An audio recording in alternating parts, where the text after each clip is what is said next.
अब हमें कैचअप करना होगा थोड़ा, ठीक है। तो इसीलिए मतलब दो क्लासेस हमने लिया है, मतलब दो क्लासेस में मतलब we will be covering a lot, like we will be not only covering definition, we will also be covering a large portion of the general exception, क्योंकि पिछले वीक हमारा बस एक क्लास हो पाया, right, due to circumstances. So we will try to catch up. तो आज हमें हमने इंट्रोडक्शन समझ लिया है, मेंसरिया इन सब का कॉन्सेप्ट समझ लिया है, प्रैक्टिस भी कर लिया है, होपफुली यू ऑल रिमेंबर, मतलब है ना।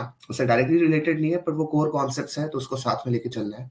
तो टुडे हम मतलब कि कवर करने वाले हैं इंपॉर्टेंट डेफिनेशंस, ठीक है। इंपॉर्टेंट डेफिनेशन यानी कि मतलब ये जो है कभी भी इलस्ट्रेशन में डायरेक्टली नहीं आएंगे, राइट। डायरेक्टली कोई आपसे नहीं पूछेगा कि इसने वो किया तो मतलब like, तुम क्या करोगे, मतलब एक दो को छोड़ के डिसऑनेस्टली हो गया या मूवेबल प्रॉपर्टी हो गया, बट जनरली कोई मतलब ऐसे डायरेक्टली नहीं पूछेगा। लेकिन दीज आर द टर्म्स, मतलब डेफिनेशन क्या होता है, डेफिनेशन होता है मतलब कि वो ऐसे वर्ड्स, ऐसे टर्म्स जो बार बार अपीयर होते रहते हैं अलग अलग फ्रेजोलॉजी में, अलग अलग लाइंस में। जब भी हम फॉर एग्जांपल लेट्स से मर्डर के बारे में बात करेंगे या स्टीलिंग के बारे में बात करेंगे, so these are the offences, offences against human body और अगेंस्ट प्रॉपर्टी। तो उसमें जो टर्म्स यूज होते हैं कभी कभार उनका डेफिनेशन मतलब इसमें दिया हुआ है, अलग अलग वर्ड्स का डेफिनेशन दिया हुआ है, राइट। सो पहले एक पूरा चैप्टर होता था, चैप्टर नंबर 2 होता था आईपीसी में, अब उसको चैप्टर नहीं कर दिया, उसको सेक्शन कर दिया सनीता में। तो उसको सेक्शन 2 कहते हैं और उसको सारे सब क्लॉज बना दिए उसके। तो डेफिनेशंस आज हम डिस्कस करने वाले हैं कि आईपीसी और बीएनएस में मतलब कि क्या मतलब यहाँ पे डिस्टिंक्शन हुआ है इनके बीच, right. So we are going to discuss that a lot. Then we are also going to discuss today the general defenses and all, मतलब general defenses क्यों exist करते हैं in the first place, right? So they are very important as we know. Then we are also going to discuss the mistake of law, ठीक है, mistake of law मतलब it's one of the general defenses.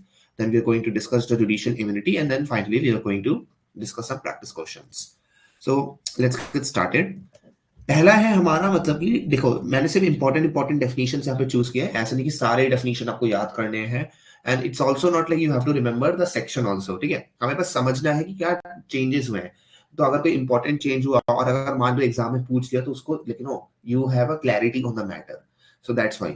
Other than that minimal changes have only taken place, it is not like बहुत ही बड़ा change कोई हो गया है। सो let's try to, ज्यादा बड़ी करने की जरूरत नहीं है इसमें। तो पहला है हमारा कि इन द आईपीसी डेफिनेशन जो थे, देखो पहली बात तो ये सिंपल कॉन्सेप्ट है, इसमें कुछ समझने का नहीं है, ये बस मतलब लेकिन फॉर एकेडमिक वैल्यू है ये वाला जो मैंने डाला हुआ है इसमें। तो इसमें क्या था कि कोई इक्विवेलेंट सेक्शन एग्जिस्ट नहीं करता था, सारी चीजें स्कैटर्ड होती थी। अब इसमें क्या कर दिया, डेफिनेशंस को बोल दिया है एक सिंगल सेक्शन में कंसोलिडेशन कर दिया। मतलब ये देखो पहले क्या होता था, सेक्शन 8 से लेके 52 मतलब काफी लंबा है। तो चैप्टर 2 जनरल एक्सप्लेनेशन उसका टैग मतलब कि पूरा टाइटल था। लेकिन अब क्या हो गया, वो एक ही मतलब कि सेक्शन में डाल दिया गया है, section 2 in the alphabetical order. तो वो अरेबिक न्यूमेरल से डाला गया है जिससे कि इजियर रेफरेंस उनका हो सकता है। मतलब ये बस आपको समझने के लिए, इसमें कुछ याद करने का नहीं है। अब आते हैं इंपॉर्टेंट पे, ठीक है, ये इंपॉर्टेंट है एक्ट। जब भी हम बात करते हैं किसी भी क्रिमिनल लॉ के बारे में या टॉर्ट में भी हमने बात किया हुआ है एक्ट के बारे में, तो एक्ट या ओमिशन आते ही रहता है, right. We always try to लेकिन एक्ट या ओमिशन हो गया या सीरीज ऑफ एक्ट, राइट। तो ये जो टर्म्स है ये आते रहेंगे बार बार। तो एक्ट या ओमिशन, तो इसमें क्या किया है कि बोथ मतलब कि एक्ट और ओमिशन जो है कलेक्टिवली पीएनएस को क्या कर दिया है, उसे सेक्शन 2 और 225 में सेपरेटली डाला गया है। मतलब कि पहले क्या होता था कि सेक्शन एक ही सेक्शन में दोनों थे, अब इनको एक सेपरेट सब सेक्शन में डाल दिया गया है, ठीक है। तो इनको स्प्लिट कर दिया गया सिंपली इन द एसेंस। इससे कोई चेंज नहीं हुआ है, उन्होंने बस एक थ्योरेटिकली चेंज कर दिया है, ठीक है। टेक्निकल चेंज कहते हैं इसको, तो हम इसको कहेंगे टेक्निकल चेंज। अभी जो डिस्कस किया है ये दोनों टेक्निकल चेंजेस है, इनमें कोई रिलेटिव चेंज नहीं हुआ है, इसकी वजह से कोई लॉ इफेक्ट नहीं हो रहा। बस ये कहने के लिए चेंज कर दिया इन्होंने, ठीक है, रीअरेंजमेंट बेसिकली इन्होंने किया है। फिर उसके बाद आता है हमारा dishonestly. Now dishonestly is very important. जब हम बात करते हैं डिसऑनेस्टली क्या होता है, क्योंकि dishonestly appears time and time again, so we have to be very careful जब हम बात करें डिसऑनेस्टली, ठीक है। तो जब भी हम डिसऑनेस्टली के बारे में बात करते हैं तो डिसऑनेस्टली का मतलब क्या होता है, डिसऑनेस्टली मतलब यानी कि जो ऑनेस्टली अपना काम नहीं कर रहा, सिंसियरली काम नहीं कर रहा। It means doing anything with the intention of causing a wrongful gain to one person और wrongful loss to another person. अब क्वेश्चन अराइज होता है कि रॉन्गफुल गेन या रॉन्गफुल लॉस क्या होता है, क्योंकि वो भी हमने नहीं पढ़ा है। तो इसमें सिंपल सी बात हमें ये देखनी है, देखो अगर मान लो यहाँ पे पर्सन नंबर ए है, ठीक है, पर्सन नंबर ए है, पर्सन नंबर बी है। तो अगर पर्सन नंबर बी को कोई गेन हुआ है जिसका वो इंटाइटल नहीं रखता था, मतलब जिसका उसके पास कोई राइट ही नहीं था उस गेन करने के लिए, तो ऑब्वियस सी बात है कि किसी ना किसी पर्सन को तो लॉस हुआ होगा। मान लो ए के पास कोई प्रॉपर्टी है, राइट, ए के पास लेट्स से सर्टेन पेन है जो ए ओन करता है, पोजेस करता है, फुल राइट है उसका। और बी ने वो पेन मतलब कि बिना बताए ए को अपने लिए ले लिया। यहाँ पे बी को लॉस मतलब कि बी को गेन हुआ है पेन का, राइट। ए का जो ए के पास पेन था और बी के पास अब वो पेन आ गया, तो मतलब कि बी को यहाँ पे गेन हुआ है। लेकिन वो गेन क्या है, वो रॉन्गफुल गेन है ना। और लॉस क्या है, रॉन्गफुल लॉस हो रहा है, एक को गलत तरीके से उसको लॉस हो रहा है। अब राइटफुल लॉस क्या होता है, राइटफुल लॉस होता है कि for example let's say you are conducting a trade, you are conducting a business, और उसकी वजह से तुम्हें मुनाफा नहीं हुआ, तुम्हारे कॉम्पिटिटर ने जीत गए, है ना। अब वो अलग बात है, एंटी कॉम्पिटिटिव प्रैक्टिसेस उन सबको हम काउंट नहीं करेंगे। मतलब पॉइंट इज कि रॉन्गफुल लॉस हुआ है, मतलब गलत तरीके से लॉस हुआ है, और रॉन्गफुल लॉस हुआ है यानी कि किसी को मतलब रॉन्गफुल गेन भी हुआ है। तो डिसऑनेस्टली का मतलब वही होता है कि सिंपली एक ऐसा काम करना जिसकी वजह से किसी को एक रॉन्गफुल गेन हो और किसी को रॉन्गफुल लॉस हो, राइट। तो यहाँ पे डाला गया है वर्ड whoever does बेसिकली, ठीक है, एंड आर एक्सक्लूडेड। मतलब ये पहले एग्जिस्ट करते थे, whoever does and is said to do things honestly, exclude कर दिया गया इसको, ठीक है। तो इसमें डाला गया है, सिंपली अब बोल दिया गया है, anything with the intention of causing a wrongful gain to one person और wrongful loss to another person. मतलब इसमें whoever does जो डाला गया था ना पहले सब्जेक्ट, मतलब इसमें क्या देखो, whoever does is said to do that thing dishonestly। तो मतलब जो भी ऐसा काम कर रहा है हम कहेंगे वो ऐसा काम डिसऑनेस्टली कर रहा था, लेकिन उन्होंने क्या किया, इन्होंने बोला कि एनीथिंग, मतलब इन्होंने बस एक प्रॉपर डेफिनेशन दे दी, इसको क्लैरिटी में और लिया है, राइट। मतलब जैसे फॉर एग्जांपल थोड़ा इजियर में समझ लो कि जैसे मैंने बोला कि लेकिन Rohan, let's say for example, so Rohan does this and when he does this act is called this, ठीक है। तो यहाँ पे मेरे को फालतू में रोहन को लाना पड़ा ना, इससे बढ़िया मैं ये डेफिनेशन दे दूं कि ये एक्ट अगर ऐसा हो रहा है तो मतलब इसका मतलब ये होगा, राइट। तो रोहन को लाने की इसमें जरूरत ही नहीं थी। तो द पॉइंट इज कि यहाँ पे सब्जेक्ट, जो सब्जेक्ट है मतलब कि उसको लाने की जरूरत नहीं थी, इन्होंने सब्जेक्ट को हटा दिया, राइट, पर्सन को हटा दिया। तो इसमें इन्होंने पूरा थर्ड पर्सन अब लिया है, ठीक है। तो थर्ड पर्सन इसमें सिंपली आ गया, इन्होंने प्रॉपर डेफिनेशन दे दी, क्लैरिटी दे दी है। उसके बाद आता है हमारा सेक्शन 28, ठीक है। सेक्शन 28 देखो, एक चीज याद रख लो क्योंकि बाद में फिर भूल जाओगे। तो ये बीएनएस ये वाला है, ठीक है, आईपीसी ये वाला है, सब्जेक्ट ये है, और समेरी मतलब तो पता ही चल ही रहा है, ठीक है। तो बीएनएस पहले ब्लॉक में है, आईपीसी दूसरे ब्लॉक में है। एनीवे, सो सेक्शन 29 एंड 29 ए। अब document, document is again very important, क्योंकि पहले डॉक्यूमेंट्स में मतलब काफी चीजें इंक्लूड कर दी गई है। अब जैसे फॉर एग्जांपल लाइक एविडेंस में काफी काम आता है डॉक्यूमेंट्स, राइट, प्रेजेंट करना होता है।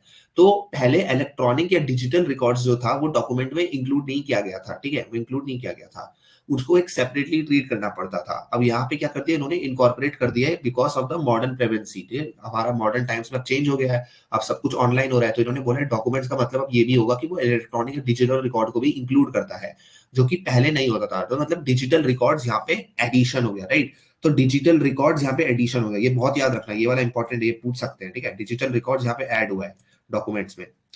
दूसरा है इसमें फिर फ्रॉडलेंटली। अब फ्रॉडलेंटली में क्या चेंज हुआ है, तो फ्रॉडलेंटली में सिर्फ फ्रेजोलॉजी चेंज हुई है, लेकिन एसेंस उसका सेम है।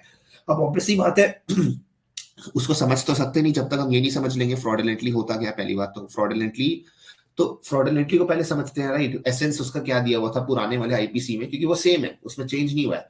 तो फ्रॉडलेंटली का मतलब होता है कि कोई भी ऐसा काम करना जिसका इंटेंट है किसी को डिफ्रॉड करना, बट नॉट अदरवाइज। यानी कि कोई भी ऐसा काम जिससे डिफ्रॉड नहीं हो रहा कोई इंसान, या डिफ्रॉड नहीं हो सकता, वो फ्रॉडलेंटली नहीं कहलाएगा। डिफ्रॉड करना ही सिर्फ फ्रॉडलेंटली कहलाएगा। तो किसी को तुम धोखा करने की कोशिश, धोखा करने के इरादे से कुछ काम कर रहे हो, तभी वो फ्रॉडलेंटली कहला सकता है। अगर वो इरादा नहीं है तो फ्रॉडलेंटली सिंपली नहीं होगा। क्यों नहीं होगा, क्योंकि देखो intent is everything the criminal law as we know, right. तो इसमें कोई चेंज नहीं आया। इसमें अगर देखोगे तो टेक्निकल चेंज दिख जाएंगे, लेकिन बात बराबर है, इसमें मीनिंग में कोई चेंज नहीं आया। तो इसलिए you don't need to like मतलब इसमें अगर कोई पूछे कि कोई चेंज है, तो फ्रॉडलेंटली में कोई चेंज नहीं आया है। फिर आता है जेंडर में। तो जेंडर में काफी इंपॉर्टेंट चेंज आया है। तो जेंडर में ट्रांसजेंडर, पहले से मेल और फीमेल होते थे, इसमें वर्ड ट्रांसजेंडर जो है उसको ऐड कर दिया गया है, ठीक है। मेल और फीमेल, क्योंकि ऑब्वियसली जजमेंट्स आए हैं नवतेज सिंह जोहर, फिर सुप्रिया सिंह एंड ऑल। तो in light of these considerations transgender को भी अब ऐड कर दिया गया है जनरल क्रिमिनल लॉ में। तो उनको ट्रीट किया जा रहा है। फिर है good faith. Now good faith हम ऑलरेडी मतलब काफी बार डिस्कस कर चुके हैं ऐसे, बट फिर भी डिस्कस कर लेता हूं एक बार। तो गुड फेथ सिंपली होता है कि अगर तुम कोई भी ऐसा काम करते हो या तुम बिलीव करते हो उस काम को करते हुए कि तुम उसे गुड फेथ में कर रहे हो, यानी कि मतलब तुम ड्यू केयर के साथ या अटेंशन के साथ एंड ऑल, तो उसको मतलब कि गुड फेथ कहते हैं। लेकिन अगर मान लो तुमने ड्यू केयर नहीं रखा, तुमने अटेंशन भी पे नहीं किया, तुम नेग्लिजेंट हो, तो तुम ये नहीं कह सकते मैंने वो काम अच्छे इरादे से किया, right. So good faith is simply like what you do when you think it is for the best of the other party or the welfare of the other party. और लेकिन अगर तुमने खुद ही मतलब ध्यान नहीं दिया तो तुम कैसे बोल सकते हो good faith, right. For example let's से a person is dying, you perform CPR on him, but and you are completely sure that the way you are performing CPR is correct because that is what you have been taught. It later on turns out, तुम्हें पता चलता है कि जिस तरह से तुम CPR कर रहे थे वो गलत था और उसकी वजह से उस पर्सन की डेथ हो गई. तो पॉइंट इज कि तुम्हें वो लग रहा था और तुम्हें मतलब कि रीजनेबल एविडेंस था तुम्हारे पास बिलीव करने के लिए कि जो तुम उसको हेल्प देने की कोशिश कर रहे हो उसकी वो जान बच सकती है. तो तुमने वो जो एक्ट किया है वो गुड फेथ से किया है, मतलब तुमने अच्छे इरादे से किया, तुम्हारा कोई मैलिशियस इंटेंशन नहीं था. तुमने अटेंशन रखा है, केयर रखा है, नेग्लिजेंट नहीं थे, तो उसको हम कहेंगे that is an act done in good faith. तो इसको चेंज नहीं किया, ऑब्वियसली इसमें चेंज भी क्या करेंगे, है ना. सो फिर आता है हमारा पास इंजरी, जो कि 214 में अब दिया हुआ है. तो इंजरी मतलब होता है the word denoted is replete with means. मतलब इंजरी का मैं एक बार डेफिनेशन पढ़ देता हूँ, ठीक है, क्योंकि उसके बिना कैसे समझ आएगा. तो इंजरी का मीनिंग होता है, मतलब अब पहले देखो इसमें कोई चेंज नहीं आया है, पहले डिनोट लिखा था, मीन कर दिया बस, मतलब लिटरली वही होता है ना, जैसे सब्स्टिट्यूट कर दिया वर्ड को, तो वर्ड को बस सब्स्टिट्यूट कर दिया, मीनिंग अभी भी सेम ही है. तो इंजरी का मतलब होता है क्रिमिनल लॉ में कोई भी ऐसा हार्म, राइट, जो कि इलीगली कॉज होता है किसी भी पर्सन को, किसी भी लेकिन वो बॉडी, माइंड, रेपुटेशन, प्रॉपर्टी, जो कि हमने ऑलरेडी मतलब डिस्कस किया है एलिमेंट्स ऑफ क्राइम. अगर आपने प्रीवियस लेक्चर अटेंड किया होगा तो कि इंजरी हमने डिस्कस किया था, like injury in body, mind, property, reputation, ये सारा का सारा इंक्लूड होता है. तो इसमें बस वही चेंज हुआ है, इसमें डिनोट पहले आता था, इंजरी डिनोट्स, अब उसको बोलते हैं इंजरी मीन्स, और कुछ चेंज किया है इसमें. फिर हमारे पास जज. नाउ जज इज बेसिक, एक minute, are you guys understanding so far or am I going too fast? If I'm going too fast, you will tell. I can stop. I can, revisit. Okay. Okay. Now, फिर अब हम जज पे आते हैं. Again जज is very important, सीधी सी बात है ना. जज भी अगेन इंपॉर्टेंट डेफिनेशन है. तो जज के बारे में अब क्या मतलब कि हमें चेंजेस मिलते हैं, right. So let's try to understand that.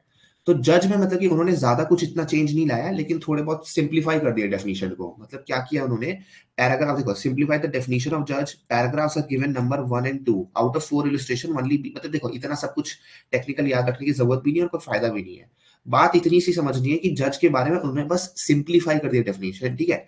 तो इतना बस याद रखना है, सिंप्लीफाई कर दिया डेफिनेशन ऑफ जज का. जज के बारे में पहले बोलते थे ये भी जज है, ये भी जज है, तो बहुत क्लैरिटी नहीं थी कि कौन पर्सन एक्चुअली में जज है. इन्होंने बस बोल दिया कि नहीं, इतना सब कुछ नहीं चलेगा. जज का बहुत काफी लंबा डेफिनेशन होता था. अब इन्होंने सिर्फ मतलब 2 इसके लिए सब क्लॉजेस बोल दिया है. इन्होंने बोला है जज एक ऐसा पर्सन है जिसको ऑफिशियली डिजिग्नेट किया गया है जज, और वो इंक्लूड करते हैं ऐसे पर्सन को जो भी मतलब जिसको भी लॉ इंपावर करता है किसी लीगल प्रोसीडिंग, मान लो सिविल प्रोसीडिंग भी हो सकती है, क्रिमिनल प्रोसीडिंग भी हो सकती है, लेकिन उसके पास पावर होनी चाहिए किस चीज की, डेफिनेटिव जजमेंट देने की. यानी कि उसका जो जजमेंट है, जो भी वो बोलता है, वो डेफिनेटिव, यानी कि उसके अगेंस्ट कोई चैलेंज नहीं कर सकता. अब अपील की बात नहीं कर रहा हूं, अपील तो सब जजमेंट के अगेंस्ट हो सकती है, ठीक है, बट मतलब वो अगर जजमेंट मिल गया और किसी ने अपील नहीं किया तो वो जजमेंट को बाइंडिंग माना जाएगा, वो फाइनल माना जाएगा, राइट. तो जिसको भी लॉ ने ऐसी पावर दी है किसी लीगल प्रोसीडिंग, सिविल भी हो सकती है, क्रिमिनल भी हो सकती है, तो उसको हम कहेंगे वो जज है, राइट, जिसके पास डेफिनेटिव जजमेंट देने की पावर है अगर उसको अपील अगेंस्ट नहीं किया गया तो, ठीक है.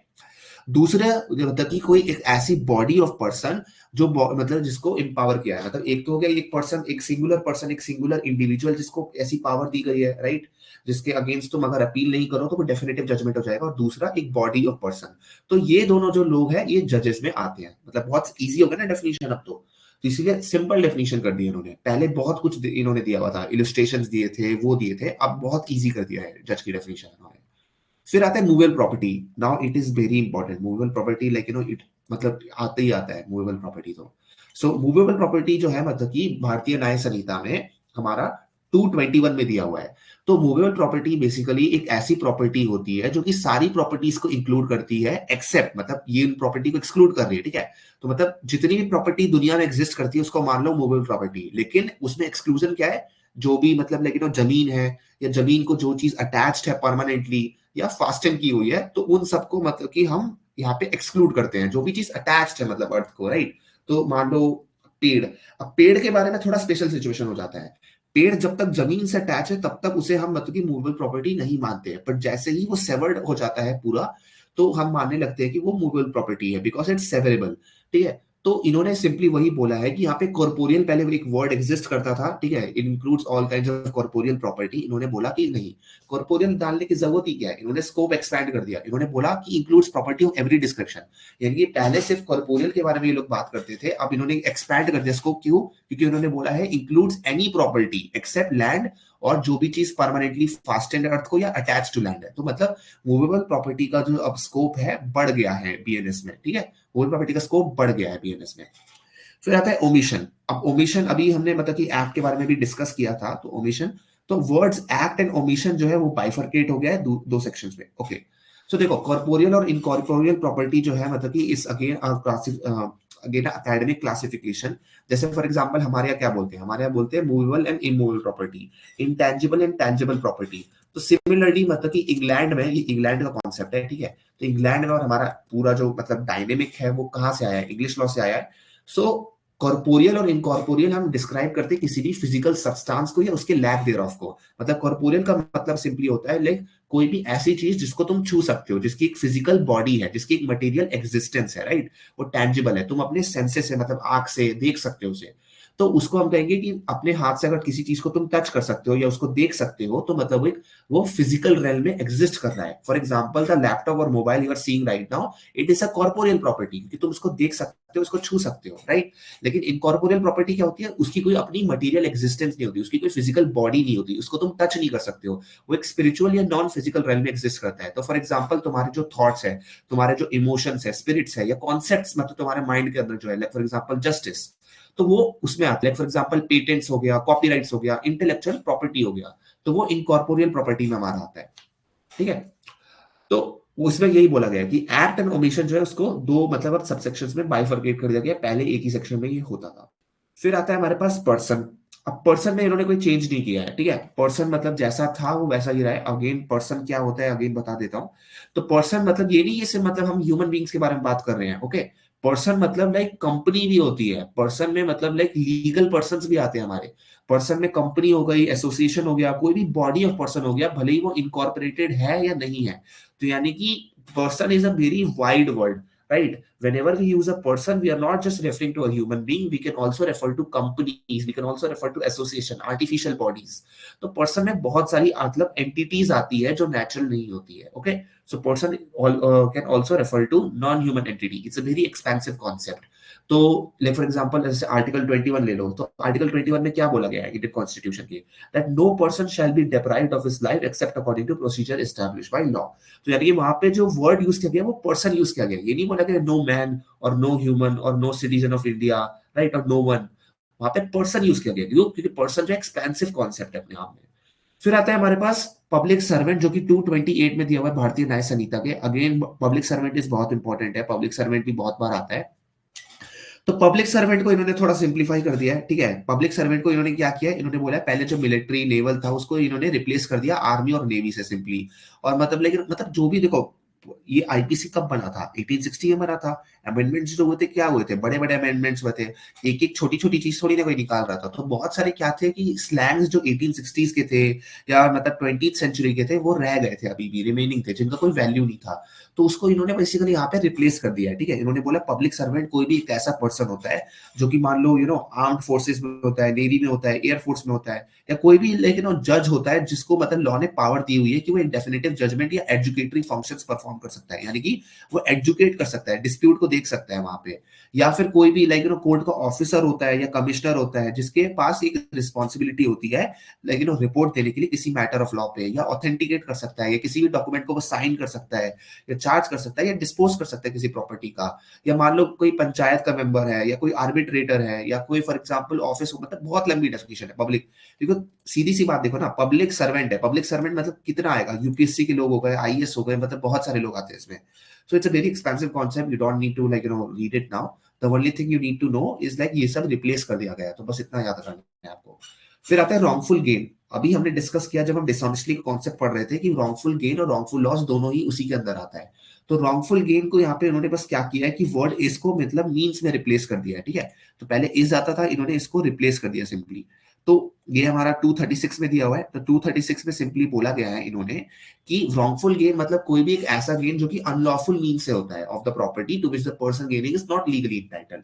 मतलब कि मैंने फॉर एग्जांपल किसी और का पेन ले लिया, तो मैंने क्या किया कि चुराया है उसे, मैंने रॉन्गफुल गेन किया है ना, या मैंने गलत तरीके से उसे उसके बिना पता चले उसका पेन ले लिया। Again I have taken that pain dishonestly, क्योंकि मेरा उसके पेन के ऊपर राइट ही नहीं है, तो ये मैंने रॉन्गफुल गेन किया और उसको रॉन्गफुल लॉस कॉज किया सिमिलरली। तो रॉन्गफुल लॉस क्या होता है, जो कि 237 में दिया हुआ है, रॉन्गफुल लॉस सिमिलरली वही चीज होती है कि लॉस पहुंचाना अनलॉफुल मीन से किसी को, और जो पर्सन लूज कर रहा है उस प्रॉपर्टी को, उसका उसके ऊपर लीगल राइट था, राइट। तो wrongful gain wrongful loss basically एक ही कॉइन के सेम साइड है, और ये डिसऑनेस्टली से इंटायरली रिलेटेड है कॉन्सेप्ट, राइट। एक और चीज याद रखना, देखो डिसऑनेस्टली और फ्रॉडुलेंटली को कभी भी ना इंटरमिंगल मत कर देना। डिसऑनेस्टली में रॉन्गफुल गेन और रॉन्गफुल लॉस आता है, ठीक है, इंटरमिक्स होता है, दोनों सेम साइड के कॉइन है, ठीक है, बट दोनों एक ही कॉइन के सेम साइड है।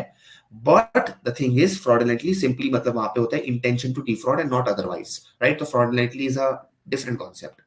फिर है गेनिंग wrongfully, लूजिंग wrongfully, ठीक है, तो ये क्लॉज है सिंपली, इसमें कोई चेंज नहीं आया है, बाकी वही बात है इसमें, ठीक है, इन्होंने बस एक क्लॉज अलग से कर दिया है। तो इसमें बोला गया कि एक पर्सन जो है is to said to gain wrongfully when such person retain wrongfully as well as person acquire wrongfully, मतलब कि इन्होंने बोला कि एक पर्सन, उसको हम कहेंगे, देखो हमने ऑलरेडी डिफाइन कर दिया wrongful गेन और wrongful लॉस, ठीक है। इन्होंने बोला कि एक पर्सन को हम कहेंगे कि वो गेन wrongfully कर रहा है जब वो रिटेन करता है उस प्रॉपर्टी को wrongfully, या वो एक्वायर करता है, यानी कि रिटेन करना और एक्वायर करना दोनों ही गलत माना जाएगा। सिमिलरली पर्सन जो लूज करता है, उसके अगर उसको प्रॉपर्टी से बाहर रखा गया है या रखा जा रहा है, तो दोनों ही सिचुएशन में उसको कहेंगे उसको ये that he is losing wrongfully, okay. फिर आता है हमारे पास जनरल एक्सप्लेनेशंस, ठीक है। तो ये जो है मतलब कि कॉमन इंटेंशन के बारे में हम यहाँ पे बात कर रहे हैं, section 34, it is again one of the most important sections.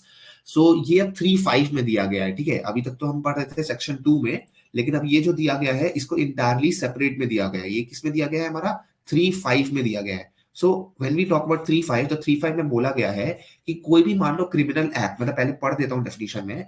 So 3.5 says when a criminal act is done by several person in furtherance of common intention of all, each of such person is liable for that act in the same manner as if it were done by him alone।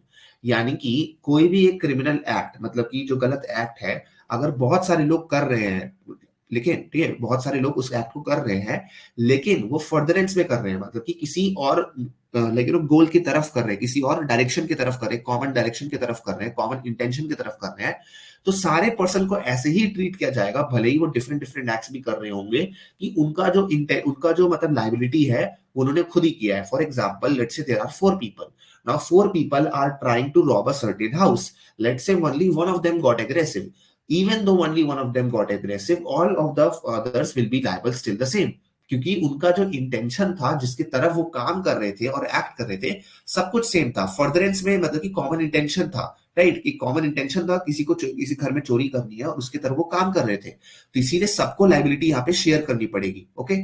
सो यहाँ पे common intention के बारे में इन्होंने यही बात की है। तो यहाँ पे बोला है कि act done by several person furtherance of common intention. अब यहाँ पे नो चेंज आया है, तो सेक्शन इज इंक्लूडेड है, सब सेक्शन, और कुछ चेंज नहीं आया है, मतलब कि बात बराबर है, कॉन्सेप्ट अभी भी सेम है, कॉन्सेप्ट में कोई चेंज नहीं आया है। So any questions, otherwise we can move to general defences. Yeah go ahead. Sir, am I audible? Yeah sir, fraudulently और डिसऑनेस्टली में क्या डिफरेंस है? राइट। तो देखो डिसऑनेस्टली में जब हम बात करते हैं ना, तो हमेशा हमें डिसऑनेस्टली में रॉन्गफुल गेन, रॉन्गफुल लॉस, और मतलब लेकिन वो कॉजिंग रॉन्गफुली गेनिंग और रॉन्गफुली लॉसिंग, मतलब ये तीनों चीजें, तीनों सबसेक्शन जो बीएनएस में दिए गए हैं, सारे इंटर रिलेटेड हो जाते हैं।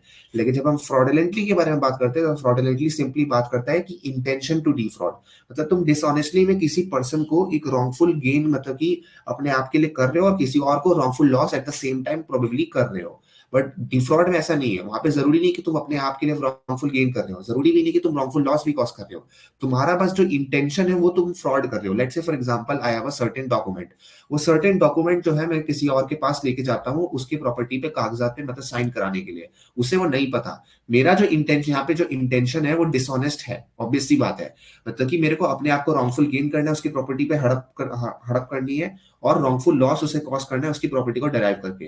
बट द पॉइंट इज कि यहाँ पे जो इंटेंशन इटसेल्फ है उसको क्या है, मतलब वो फ्रॉड करने का है, यानी कि the intention is to defraud simply, right. तो इंटेंशन टू डिफ्रॉड यहाँ पे जब हम बात करते हैं तो वो फ्रॉडुलेंटली हो जाता है, लेकिन डिसऑनेस्टली जब हम बात करते हैं तो उसमें हम बात करते हैं नेसेसरली रॉन्गफुल लॉस के बारे में भी और रॉन्गफुल गेन के बारे में भी, जो जरूरी नहीं है कि फ्रॉडुलेंटली में भी होगा। Okay sir. Okay, last Nazia, okay, let me just go back. Are you talking about the common intention? Just confirm once. I can move on then. Okay, okay.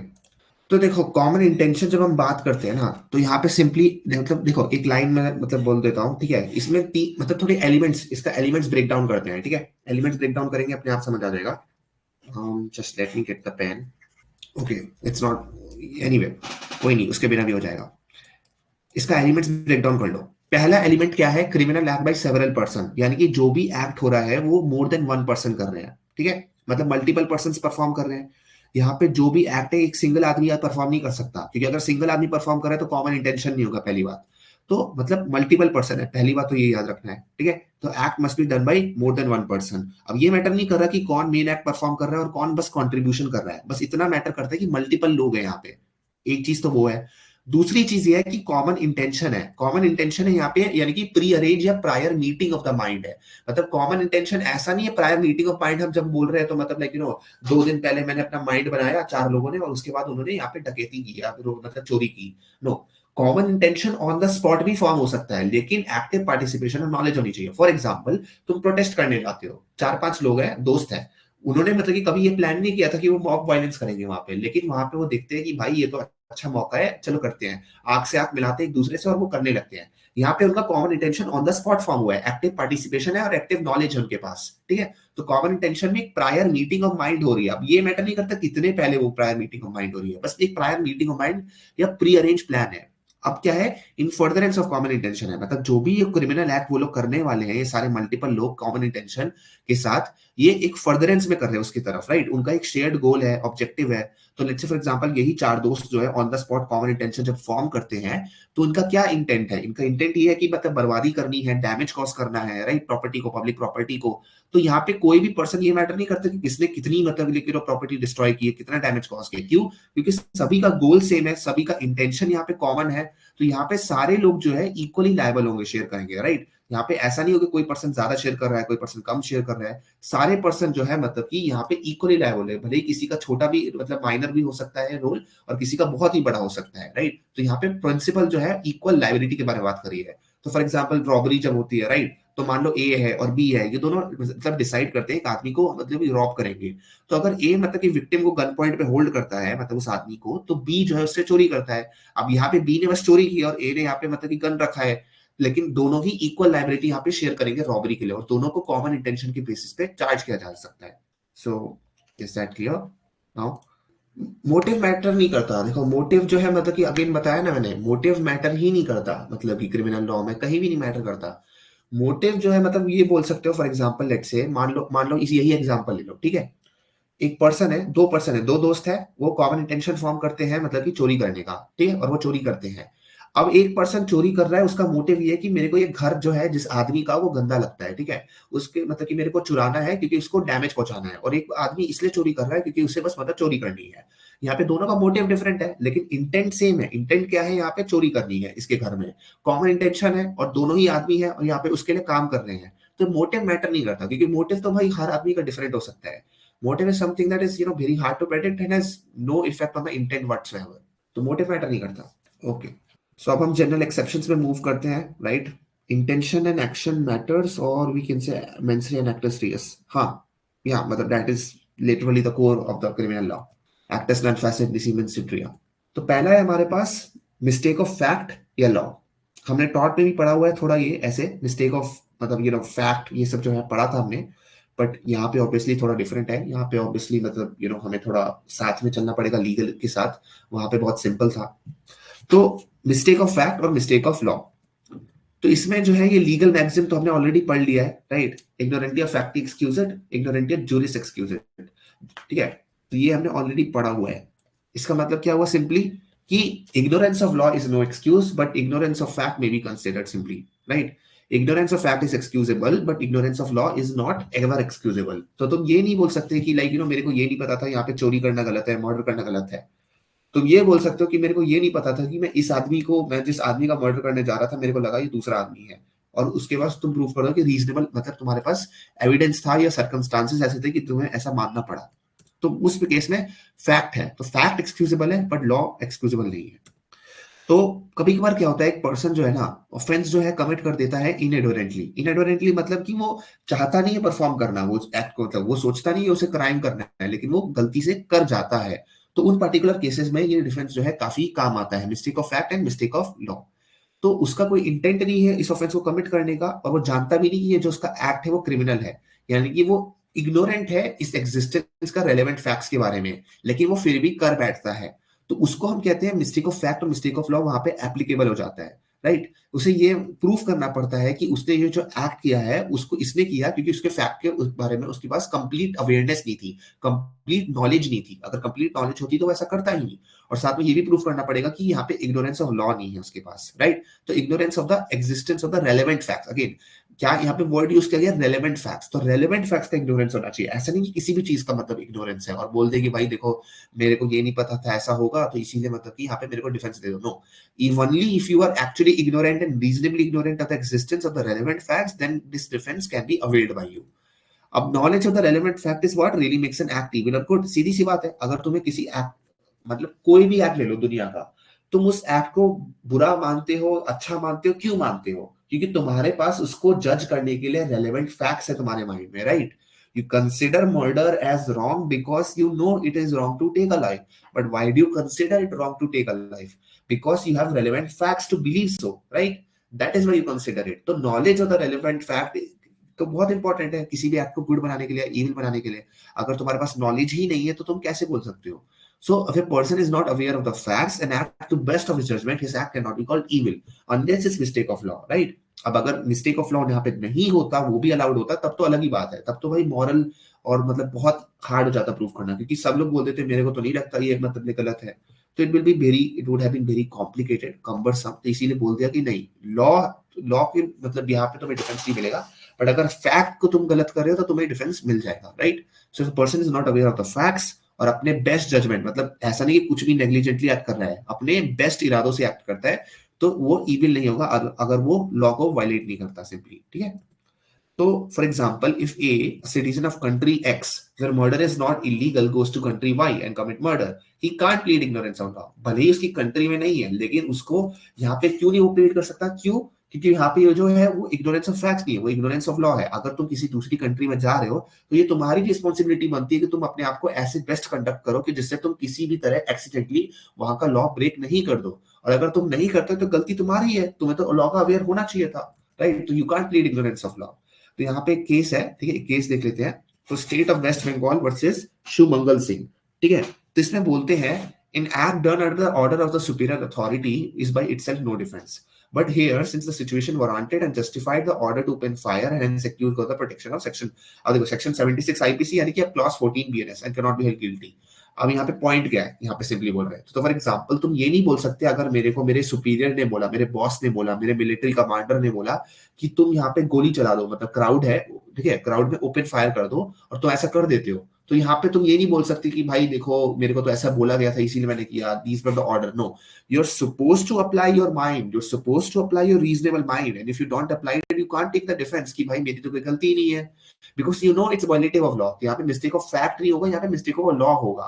But of course थोड़ा बहुत मतलब कि जजेस भी concession दे देते हैं, वो समझ लेते हैं कि सर्कमस्टांसेस कैसे थे, राइट। तो यहाँ पे सिचुएशन जस्टिफाई करता था अपने आप में फायर को ओपन करना, तो इसीलिए उसको प्रोटेक्शन मिल गया। अगर सिचुएशन जस्टिफाई नहीं करता तो वो इस प्ली को लेके बच नहीं सकता था, क्योंकि भाई मेरे सुपीरियर ने ऑर्डर किया था, राइट। तो यानी कि सुपीरियर का ऑर्डर भी अपने आप में कोई डिफेंस नहीं है, ये याद रखना है। While both clauses deal with the mistake of fact as a defense, यानी कि 76 और 79 दोनों इंटर रिलेटेड है, तो both clauses जो है मिस्टेक ऑफ फैक्ट से डिफेंस डील करते हैं, बट वर्डिंग जो यूज की गई है ना उसमें डिफरेंट है। मतलब क्लॉज 14 में जब हम बात करते हैं तो उसमें यूज किया गया बाउंड बाय द लॉ, और जब हम क्लॉज 17 के बारे में बात करेंगे तो उसमें यूज किया गया जस्टिफाइड बाय द लॉ। तो इसमें थोड़ा डिस्टिंक्शन है। तो for example bound by the law मतलब कि जब तुम ऐसा एक्ट करते हो क्योंकि तुम्हें लगता है कि ये तो मेरे को करना ही पड़ेगा क्योंकि लॉ ने ऐसा बाइंड किया हुआ है, और जस्टिफाइड बाय द लॉ कि तुम्हें इस एक्ट को करने की जरूरत नहीं है, लेकिन अगर तुम ये एक्ट कर रहे हो तो तुम बिलीव करते हो कि लॉ तुम्हें सपोर्ट करेगा because it's justified by the law.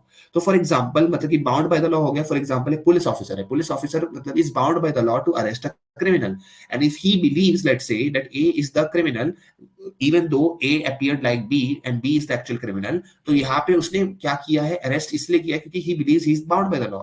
But similarly मान लो कोई एक प्रॉपर सिविलियन, एक नॉर्मल सिविलियन है और वो देखता है कोई किसी क्रिमिनल पे मान लो कोई पैसे लगे हुए हैं उसके बारे में इंफॉर्मेशन देने के लिए, और वो दे देता है और जिसकी वजह से एक इनोसेंट पर्सन लॉक्ड अप हो जाता है। तो यहाँ पे मिस्टेक ऑफ फैक्ट है उसकी तरफ से, और उसने इसलिए किया क्योंकि वो जस्टिफाइड बाय लॉ बिलीव करता है, वो बाउंड बाय द लॉ नहीं है, वो जस्टिफाइड बाय द लॉ है वहां पे। तो क्लॉज 14 है, जैसे for example act done by a person bound और by mistake believing himself bound, right, because mistake है तो ऑफकोर्स बिलीव भी कर रहा है ना वहां पे। तो a an officer of court of justice being ordered by the court to arrest Y after doing inquiry believing Z to be by arrest Z, वही हमने जो अभी डिस्कस किया, राइट, गलत आदमी उसने समझ लिया, उसने अरेस्ट कर लिया, यहाँ पे कोई ऑफेंस नहीं है, क्यों, क्योंकि he believed himself to be bound by the law to arrest him believing him to be someone else. Similarly, clause 17 जो है उसमें क्या है, वो act done by person justified और by mistake of fact believing himself justified by the law.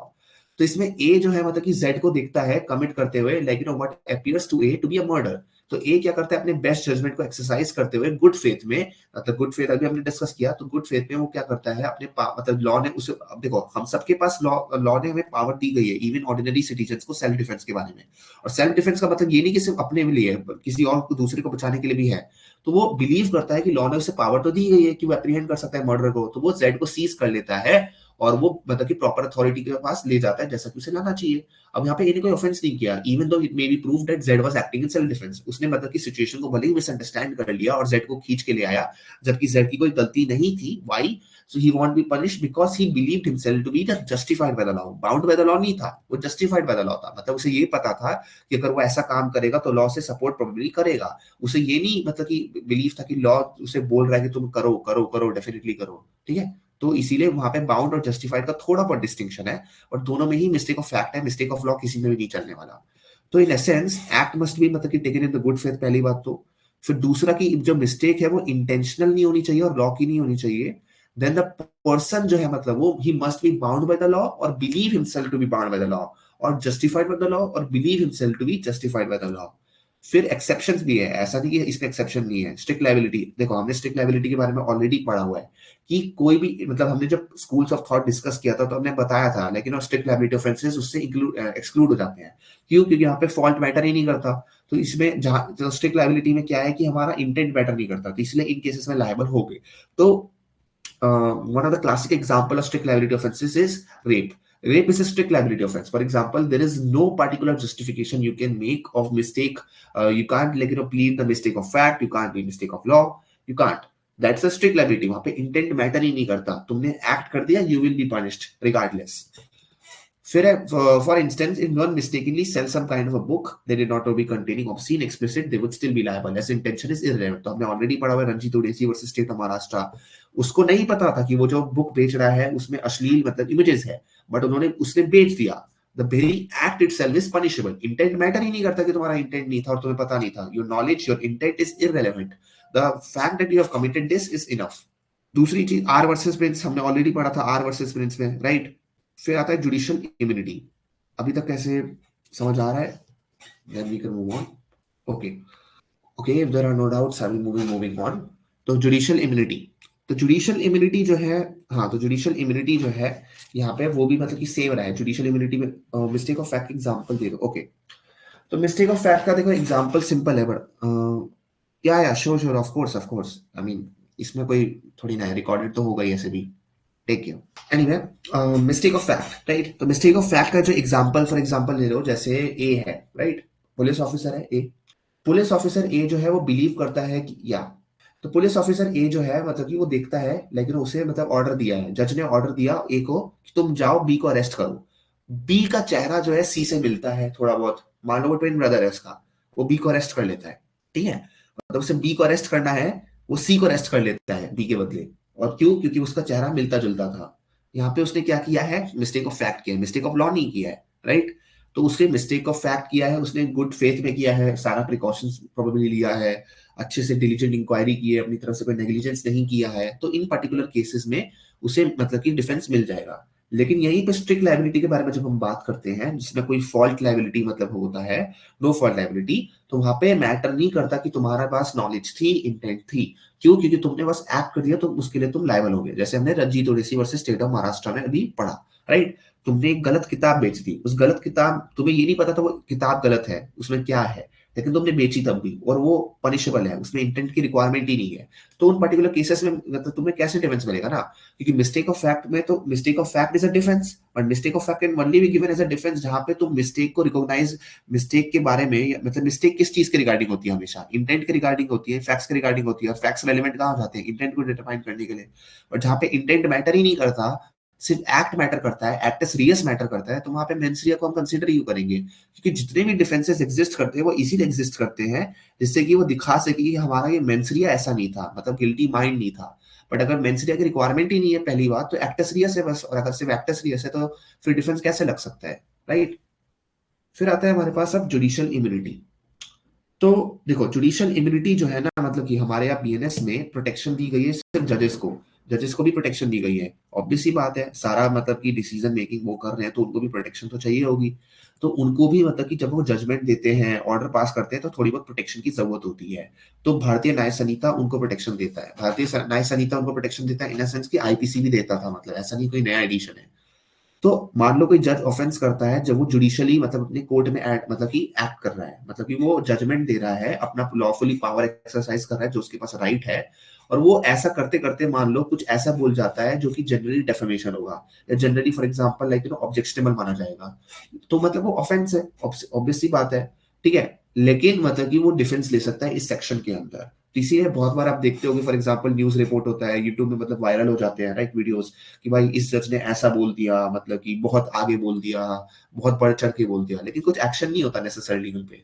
क्यों नहीं होता? क्योंकि ये डिफरेंस ऑलरेडी उनको दिया गया है, जुडिशियल इम्यूनिटी।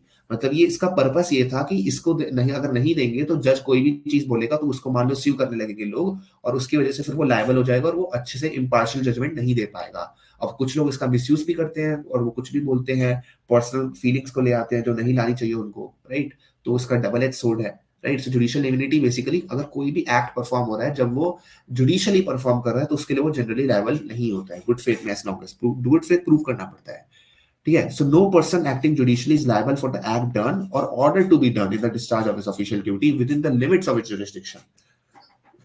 तो नो पर्सन मतलब कि कोई भी पर्सन लायबल नहीं है यहाँ पे, ठीक है। अगर वो अपने जुरिस्डिक्शन में कर रहा है, अगेन जुरिस्डिक्शन के आउटसाइड कर रहा है तब बात अलग है। हाँ हाँ, एमपी वाला। तो जुरिस्डिक्शन के बाहर कर रहा है तो अलग बात है, अपने जुरिस्डिक्शन के अंदर कर रहा है तब नहीं, ठीक है। So the question of acting good faith does not arise.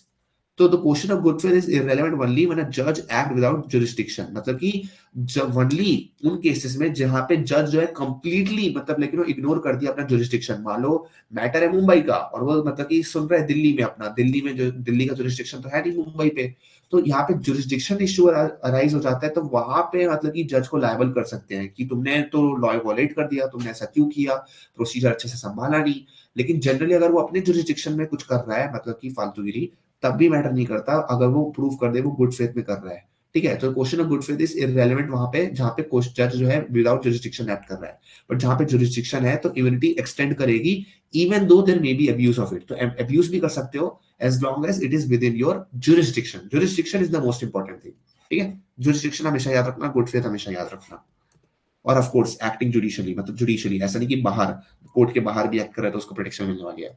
The very same concept I think Zeeshan will also teach you if he has not already taught you in parliamentary privileges.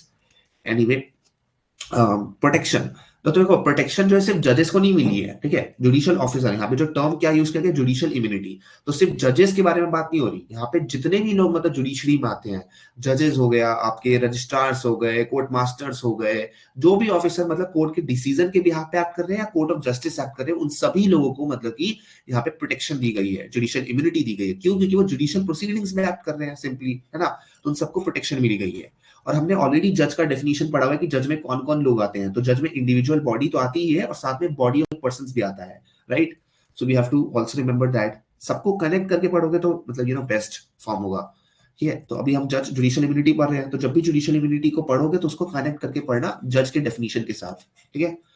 Now if an act similarly for example act, तो act का definition के साथ अपना पढ़ो, मतलब जो भी term मिलते जा रहा है ना उसे बार बार डेफिनेशन के साथ अगर कनेक्ट करके पढ़ोगे तो बहुत इजीली अच्छे से फायदा होगा उसका। Anyway, if an act is committed at the time of the imposition of a decision or the order of the court, it will not be considered an offense, even if the court does not have jurisdiction to pass such a decision. मतलब इसमें ये लोग बोल रहे हैं कि अगर कोई मान लो एक्ट हुआ, राइट, तो वो इम्पोजिशन ऑफ डिसीजन के समय हुआ, मतलब कि ऑर्डर देते वक्त या जजमेंट देते वक्त, तो उसे ऑफेंस नहीं माना जाएगा, भले ही कोर्ट के पास जुरिस्डिक्शन भी नहीं हो उस डिसीजन को पास करने का। क्यों? क्योंकि वो जजमेंट के वक्त है, और जजमेंट के वक्त कुछ भी बोला जा सकता है, ठीक है। जजमेंट के वक्त मतलब उसको रिव्यू हो जाएगा बाद में, लेकिन तुम उसके लिए उसको लायबल नहीं कर सकते। क्यों? क्योंकि वो ऑफिशियल वर्क कर रहा है ना, लिटरली वो जुडिशियल वर्क कर रहा है, तो जुडिशियल वर्क के लिए उसे कैसे लायबल करोगे? क्योंकि उसी चीज के लिए तो इम्यूनिटी दी गई है। तो ये मैटर नहीं करता कि उसका जुरिस्डिक्शन है या नहीं, क्योंकि वो तुम चैलेंज कर सकते हो आगे जाके उस पार्टिकुलर पॉइंट ऑफ टाइम पे। जब वो जजमेंट दे रहा है या डिसीजन कर रहा है या इम्पोजिशन कर रहा है किसी चीज का, तो वो लायबल नहीं होगा। अगर वो ऐसा नहीं कर रहा है, जुरिस्डिक्शन भी नहीं है, तब लायबल हो जाएगा, अलग बात है। और good faith is also important, लेकिन मिसयूज तो होता ही है, ठीक है।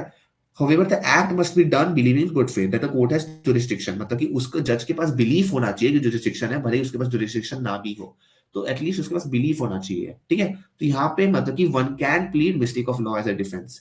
तो मतलब ये एकमात्र मतलब ऐसा सेक्शन है, अभी तक मैंने क्या बताया, मिस्टेक ऑफ लॉ कभी डिफेंस नहीं होता, लेकिन सिर्फ जजेस के लिए, जुडिशियल ऑफिसर्स के लिए mistake of law itself is a defence. क्यों? क्योंकि मान वो क्या बोल रहे हैं यहाँ पे, मेरे को नहीं पता था, मेरा जुरिस्डिक्शन नहीं है, और वो ऑर्डर पास कर देते बिलीव करते हुए मेरा जुरिस्डिक्शन था। तो ये क्या हुआ? ये तो वही हुआ ना कि तुम्हें लॉ नहीं पता। बेसिकली इसमें फैक्ट की थोड़ी ना मतलब की प्रॉब्लम है, ये तुम्हें लॉ ही नहीं पता यहाँ पे। लेकिन जजेस तब भी प्ली कर सकते कि नहीं भाई मेरे से गलती हो गई, और लॉ किस चीज में गलती हुई है, लॉ के रिगार्डिंग गलती हुई है। तो यहाँ पे mistake of law as a defence act कर सकता है जुडिशियल इम्यूनिटी में। सो जजेस, judicial officers can claim mistake of law as a defence when it comes to the issue of the jurisdiction, and as long as a judicial officer act within his jurisdiction, तब उस पे कोई दिक्कतें नहीं आएगी। Good faith में act कर रहा है, कोई दिक्कतें नहीं आएगी, ठीक है। He is very powerful, he is very immune from everything. अब बीएनएस में क्या है ना कि वर्ड जो कोर्ट ऑफ जस्टिस है उसको मतलब कि सिंपली रिप्लेस कर दिया गया है कोर्ट से, मतलब छोटा कर दिया है। पहले बड़ा था, अब छोटा कर दिया है। कोर्ट ऑफ जस्टिस को जरूरत ही नहीं है जस्टिस के बारे में ना, क्योंकि जस्टिस पहले होते थे, अब कोर्ट है सिंपली। So is this clear? Otherwise we can move to practice questions. थोड़ा बहुत प्रैक्टिस कर लेते हैं, ठीक है, जितना पड़ा है। Should we move on? Okay okay. Simple simple है, जो डिस्कस किया है क्लास में वही है, कोई बाहर से नहीं है अलग से बहुत। ओके। अब देखो यहाँ पे रीड किया है किसी ने, या बस लोगों ने सोचा कि बीएनएस है? बीएनएस में जो है हमने बात किया है कि consolidated in a single section है, ऑर्गेनाइज्ड मतलब कि यू नो अरेबिक अल्फाबेटिकल से है, और लिमिटेड टू लीगल टर्मिनोलॉजी, तो मतलब मैटर ही नहीं करता, वो तो कहीं भी नहीं है। तो यहाँ पे आईपीसी के बारे में बात हो रही है, जो कि ओल्ड मतलब की बुक के बारे में बात हो रही है। आईपीसी में स्कैटर्ड है अक्रॉस मल्टीपल सेक्शन, वही तो प्रॉब्लम थी। उसी चीज के लिए तो बीएनएस लाया गया, बीएनएस में हर चीज को कंसोलिडेशन करने की एफर्ट लाई गई। तो आईपीसी में जो है स्कैटर्ड है अक्रॉस मल्टीपल सेक्शन, ठीक है। तो यहाँ पे बी सही आंसर होगा। आंसर चेंज मत करिए बाद में। सबको नहीं देखना भाई, आपको अपने आप को देखना है। अपने आप को जो सही लग रहा है वही करना है एग्जाम में, वरना पता चलेगा खुद सही कर रहे हो फिर गलत करने लग गए। तो यहाँ पे नाजिया का सही आंसर है, ठीक है, सेक्शन 33। ओ, इसमें सबका सही आंसर है, कमाल है। Sorry guys, I accidentally pressed the wrong button. There was no network issue. Accidentally pressed the wrong button. My bad. Yeah, we were at question number 4, right? Question number 4 एक बार repeat कर लो, because I can't see the what you guys replied in the chat. सबका सही है इसमें, section D सबका सही answer है। Okay, चलिए ये छोड़ दो, ये थोड़ा कॉम्प्लेक्स हो जाएगा, या कर सकते हो। Let's give it a try, if you can't do it it's fine.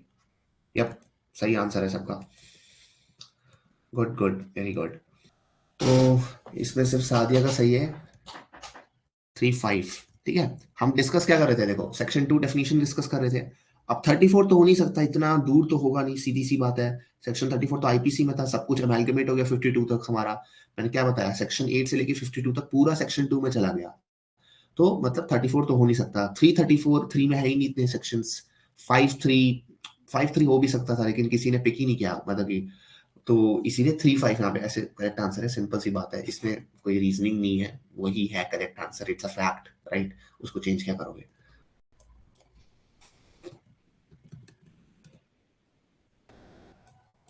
So that's it for today guys. If you have any doubts you can ask, otherwise we can end the class.